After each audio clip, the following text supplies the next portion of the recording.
Wrestling is a miniature battle between two people that both have strong wills. In order for me to be successful, or in order for my athlete to be successful, he better be an asshole. He better be a dick. He better be selfish, and he better be mean. It's you or the other guy. Win, you live. Lose, you die. I think I'm always willing to go after challenges. Whether going into it I know whether I'm going to win or lose, I'm always willing to take that on. Got everything money can buy, except what it can't. It's pride. Pride is what got your ass out of here. And losing is what brought you back. But people like you, they need to be tested. These are challenge. But you know that ain't never gonna happen. Ain't nothing out there, Mark. There's always somebody out there. Always. And when that time comes and you find something standing in front of you, something that they ain't running, it ain't backing up, and it's hitting on you when you're too damn tired to breathe, you find that situation on you, that's good. Because that's baptism under fire. Or you get through that, you find the only kind of respect that matters in this damn world. Self-respect. You came to see a race today. See someone win. Happened to be me. But I want you to do more than just watch a race. I want you to take part in it. I want to compare faith to running in a race. It's hard. It requires concentration of will, energy of soul. You experience elation when the winner breaks the tape, especially if you've got a bet on it. But how long does that last? You go home, maybe your dinner's burnt, maybe you haven't got a job. So who am I to say believe, have faith in the face of life's realities? I would like to give you something more permanent, but I can only point the way. I have no formula for winning the race. Everyone runs in her own way, or his own way. Then where does the power come from to see the race to its end? From within. Jesus said, "Behold, the kingdom of God is within you. If with all your hearts ye truly seek me, ye shall ever surely find me." If you commit yourself to the love of Christ, then that is how you run the straight race. You are ready to break any record you want if you train properly. Anytime. Anytime you want. Because I have to do it because of these jokers. Right now, boom, you got to do it. And I've had people put their finger in my face and say, "We're having a contest right now, and you got to have a contest," because they can sure kick my ass. Chuck Bowman Poland is here. I mean, this is the way it goes. So you see, and also if people are, you all compete, right? I take it you all compete. There's good competitors and bad competitors. Why don't people participate in sports? Because they're lousy, they don't want to compete. They just want to have a nice, fun time, right? They can't compete, they can't get that mind up there. Well, this way, it teaches you, if you're a competitor, to just snap it off. It says, "Well, big deal, let's go." And 9 times out of 10, you break a record. And what does that tell you? That tells you the training's going right. If you break your front squat record, a searcher squat, a good morning record, a rack pull record, why wouldn't you break your squat or deadlift record? There's no reason unless you're a middle midget. That's the only way it would happen.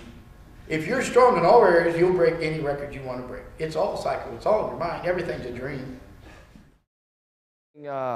First thing I want to address real quick is the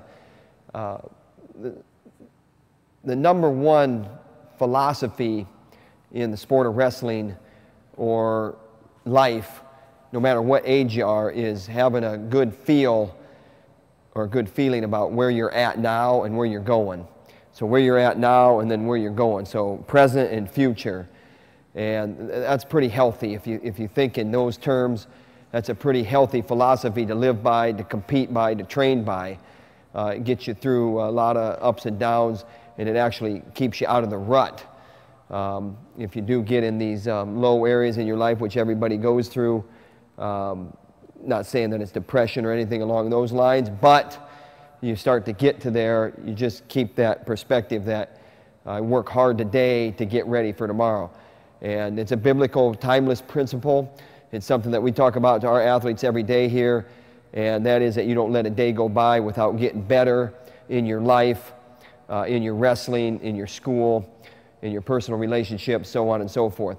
And when you do that every day, you start to build these habits that start to manifest themselves or multiply on top of each other. And then as you get older and more mature, you handle things coming down the pipe at you that might derail most people or a lot of people, but because you've handled things your whole life, or you've made yourself handle things, when bad things come down the pipe, fighting for your marriage, fighting for your kids, if your kids are doing things that they shouldn't be doing, you're handling that at the highest level and getting the best result out of it. People make mistakes.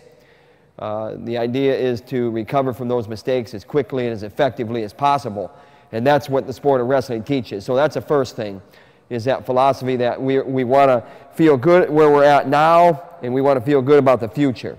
And also, we don't let a day go by without working hard on our life, on our wrestling. And that's a Gable principle as well. I call it a biblical, timeless principle.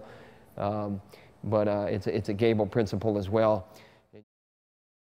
What's the difference between great wrestlers and average wrestlers? It's simple.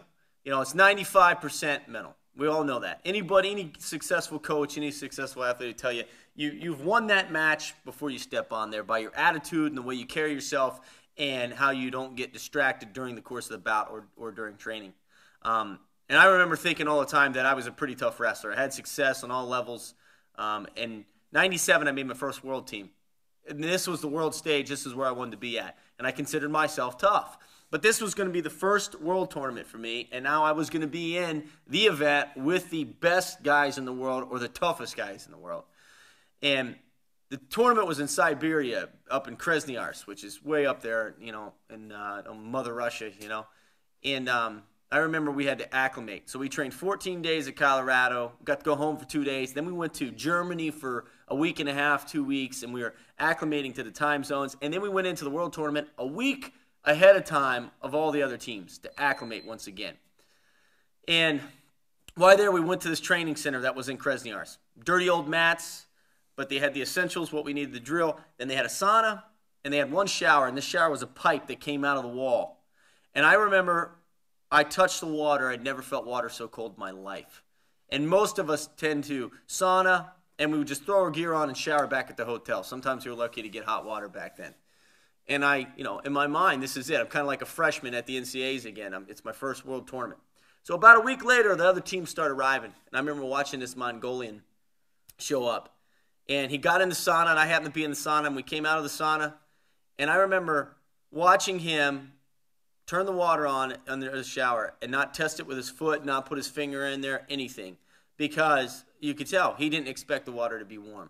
You know, probably his whole life, he's probably had very few warm showers. And I remember this guy getting under the water and not flinching, not getting a cold chill, nothing. Showering up, standing under there like this was like there was hot water coming out. And he showered up and he left. And I remember seeing all, you know, other guys. I didn't know who was my competition at the time.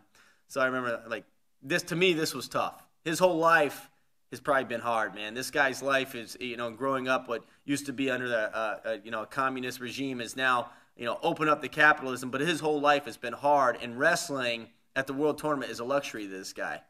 And so I remember stepping under the water thinking, man, this guy's hard to steal. I got to get tough. And I walked under the water, acted like nothing bothered me. Meanwhile, inside, I'm freezing, man. Mentally, I'm freezing, but it was part of the game. And I remember right there, I realized when you think you're tough, or like they say, there's always somebody a little tougher out there, like that Mongolian stepping under that shower, I mean, really said a lot to me. You know, from 97 on, and I think that's why I was successful with the World Tournament. Just little things like that, all those little psychological games you play with yourself or you see your competition doing, you learn from all aspects. And for me, that was tough, you know, and I've never forgotten that story, which is why I tell it to this day.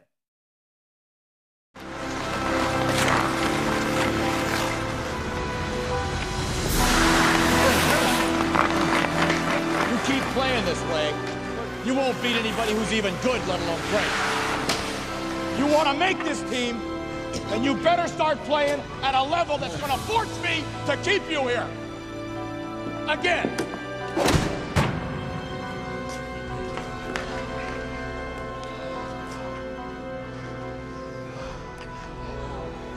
I think we're getting out of here. Hey, where you going? Back on the line.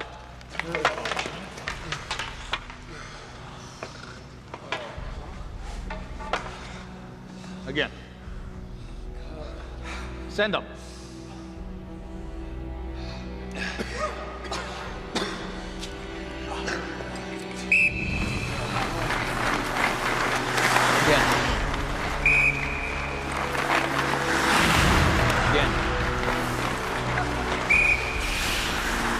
Silky, you gonna be the first one to quit on me? How about you, OC? You ready to go down? I think I got my money on you for a quota. Of course, you got a hot date in about an hour, but you're not looking too good for that right about now, are you? Send them.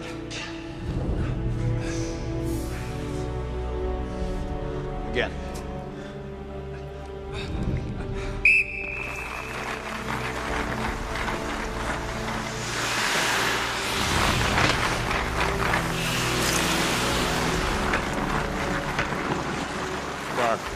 This is madness, right?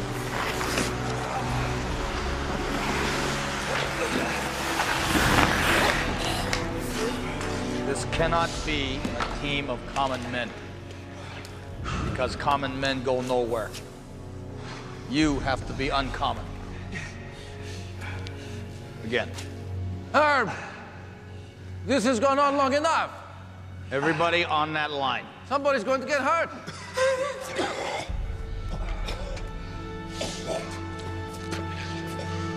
Everybody get on that line. Hey.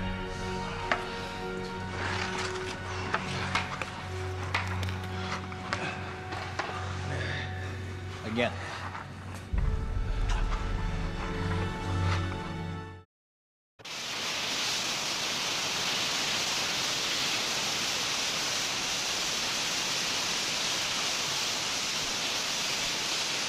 The body is not used to maybe the 9th, 10th, 11th, and 12th rep with a certain weight.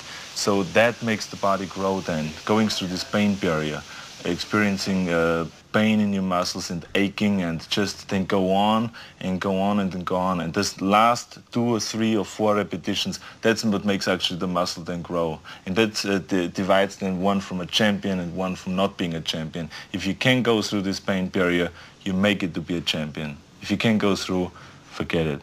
And that's where most people lack, is on this, having the guts to go in and just say, I go through and I don't care what happens. You know, it aches, and if I fall down, I have no fear of fainting in the gym, because I know it could happen. I threw up many times while I was working out, but it doesn't matter, because it's all worth it. The thing is, he has to earn it, though. It's not that he deserves it. He doesn't deserve anything. The only thing you deserve is what you earn.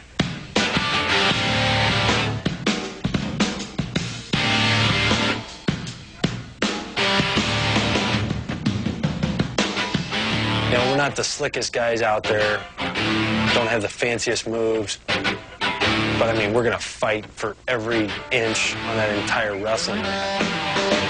They're trying to destroy me, and I got the right to kill them.